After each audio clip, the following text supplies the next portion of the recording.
Hi friends, it's Mr. Mark and Grace. You're here, we're here. Let's spend some time together. The more we get together, the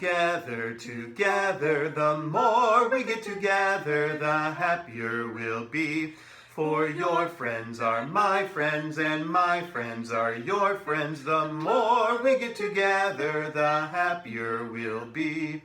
It's so important to get to spend time together, to learn together, to learn to be kind together, and even to challenge some things that we've always thought we knew were right.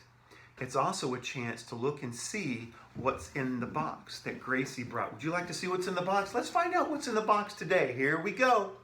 What's in the box today? What's in the box today? Tell us, please. What's in the box today? And it is not a puppy, but it is something delicious. It is grapes. You see those? It's a bunch of grapes. And that's important too, because today's story, today's Bible story takes place where grapes are grown in a vineyard. This story today is a parable. If you remember, a parable is a story that's told to help teach an important lesson. And Jesus had many parables. This is one of them. And it comes from the New Testament in the Bible. Let's all sing our song. And so many of you I've been hearing from that you have your own Bibles at home that you hold. And if you don't have a Bible with you right now, you can hold your hands like a Bible just like this as we sing This is the Bible, the book of God's love. Here we go. This is the Bible, the book of God's love. This is the Bible, the book of God's love, written by people inspired from above. Oh, this is the Bible, the book of God's love.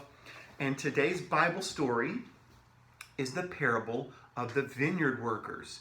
And here's how it works. You know Mr. Mark by now. Am I just going to make you sit there and listen to a story quietly while I read it? Of course not. You have a very important part to play in the story. You are going to do the actions in the story. And watch Gracie. She'll show you just what to do. Okay, so put on your listening ears. Put on your looking eyes. Turn them on. And here we go. One day, a farmer needed some help in his vineyard where he grew grapes. He found some workers and offered them a day's pay for a day's work. The workers thought and thought. They decided that was a fair deal and agreed to work for the farmer. They picked grapes. Way up high they picked the grapes, and way down low they picked the grapes. High and low, and in the middle, and high, and low, and high, and low. But the farmer knew their work would not be enough to finish the job. So later in the day, he went out and hired even more workers. The new workers pulled weeds out of the ground. They pulled weeds. They pulled weeds over here. Don't forget that weed over there. They pulled weeds very fast. But the farmer knew he still needed more help. So late in the afternoon, he went out and hired even more workers. The new workers carried the baskets of grapes. Big baskets, little baskets, humongous baskets of grapes. Finally, the work was done, and it was time to be paid. The workers who had been hired last were the first ones in line. They each received a full day's pay. Wow, thought the workers at the back of the line. They got paid a whole day's pay, and they barely worked an hour. We'll probably get much more considering how long and hard we worked. And they had worked hard. Their faces were sweaty. Their hands were dirty. And their armpits, well, they'd worked very hard. When they finally got to the front of the line, they were paid the same as those who had worked only an hour. With their hands in the air, they shouted, "Not fair! Not fair! Let me hear you say, "Not fair!" Not fair! The farmer was surprised. What do you mean, not fair? Did you work a whole day? Yes, the workers responded, with their hands on their hips and scowls on their faces. Did I pay you a day's wages? Yes, they said, but you're upset because I was generous with my own money and gave someone else more than expected? Well, when you put it like that, all of a sudden the workers became very interested in their shoes. And they all just remembered that they were having company for dinner, and they hurried off. But the workers who had been hired last were very grateful to the farmer, who was generous and kinder than he had to be. I've been thinking about fairness a lot lately. And does anyone feel like it's not fair that you don't get to play with your baseball team right now and play games and go to practices with your friends, or soccer or softball? Yeah. Does anyone feel like it's not fair that you get to sing with your choir or play with your band or dance in your recital or be in your spring musical or get to go to church? Does anybody feel like that's not fair? Yeah. And you know what? The truth is, it's not fair. And I'm not going to tell you that it is. Sometimes things happen that just aren't fair. So let's all say, not fair together. Here we go. Not fair. Let's say it again. Here we go. Not fair. And you know, in Jesus' parable of the vineyard workers, those workers who had worked all day, they thought that things weren't fair because the people who had been hired and worked only an hour got paid the same as they did. But those vineyard workers learned something, that there are other things besides fairness that are important. And you know, fairness is very important. I don't want you to think for 1 second that fairness is not important. Treating people fairly is incredibly important, and we need to remember that. And there is something else that's very important too, and that is kindness. That farmer who paid those workers a whole day's wages even though they'd only worked 1 hour, that was that farmer being kind.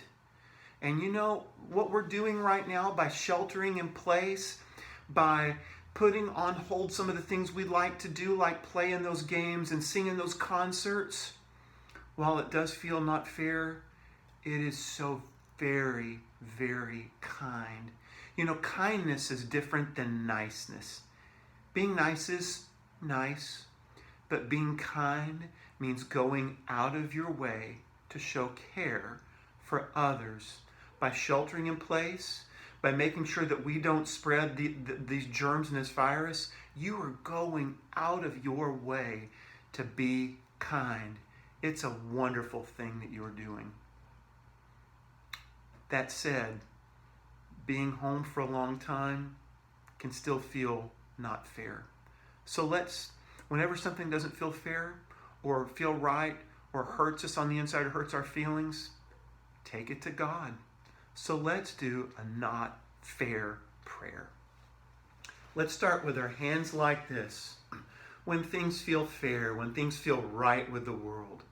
Now, I want you to imagine something you are not getting to do right now, or maybe a person you really like and are friends with that you're not getting to see. And the way that makes us feel inside when it's just not fair. I want you to get real tight, make your fists real tight, and say, not fair! Not fair! Because you know what? We get it. It's not fair. Say it again. Not fair! Not fair! Now, taking a deep breath. And let's remember something that's important too. Maybe even more important than fairness. As important as fairness is. Breathe in and say, kind. Kind. And let it go a little bit. Taking another deep breath. Say, kind. Kind. One more time. Kind. Kind. Now let's remember in this new time that we're in, that that maybe we need to do this prayer a lot. You know, you haven't done anything wrong. You have not done anything to cause this. Sometimes there are just things in life that aren't fair. But you doing what you're doing right now, while it may be really, really hard, it's also really, really right. And we are so proud of you. Do not be afraid. Do not be afraid. God is with you. God is with you. Everywhere you go. Everywhere you go. God is there. God is there. Do not be afraid. Do not be afraid. God is with you. God is with you. Everywhere you go. Everywhere you go. God is there. God is there. Bye, friends.